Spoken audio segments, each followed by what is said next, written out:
Today we're gonna do a rapid review of the discriminant. Our plan is as follows. First, we're gonna define and discuss the discriminant in the general context for A modules, and then we'll talk about the case of number fields. For number field, we're gonna answer the question, what does the discriminant discriminate? And we'll see that the discriminant discriminate two main things, bases and ramified primes.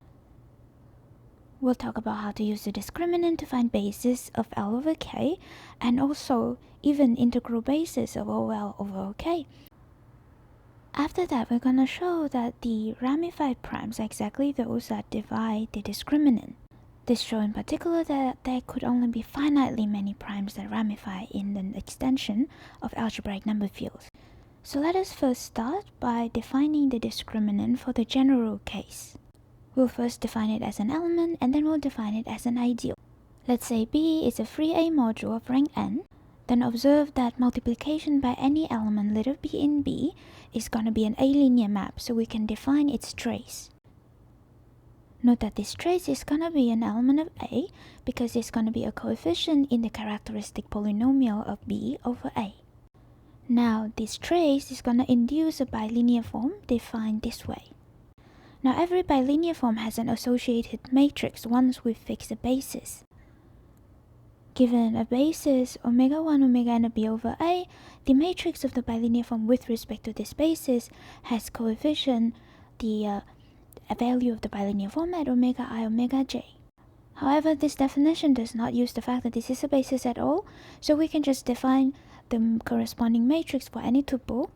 And so given an n tuple of element in B, we can define the discriminant of the tuple to be the determinant of the matrix associated to this bilinear form in terms of this tuple.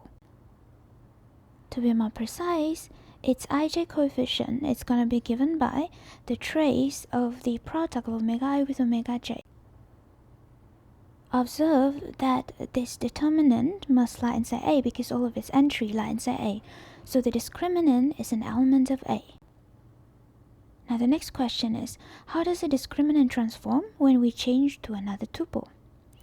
Well, from linear algebra, we'll get the following, that if omega I and bi are related by the following relation, and if we call the matrix given by aij the change of quote-unquote basis matrix, then the discriminant of omega I is just gonna be a multiple of the discriminant of this bi by the square of the determinant of the change of basis matrix.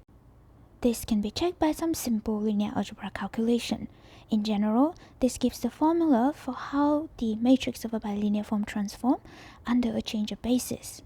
But it's not quite right to call this a change of basis because omega I and bi do not need to be bases. However, when they are actually basis of B over A, then this matrix must be invertible, so this determinant must be a unit in A. And thus, this discriminant will be associate, so in particular, they generate the same ideal. Does it make sense then to define a notion of the discriminant ideal? It's the integral ideal of A generated by the discriminant of any basis of B over A. And one can check that if the discriminant of some tuple generates this ideal, then that tuple must also be a basis.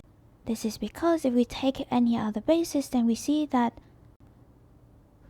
the discriminant of our tuple and the discriminant of that basis must be associates, but they just differ by the determinant of the change of quote-unquote basis matrix, so this change of basis matrix must be invertible and thus the bi must also be a basis.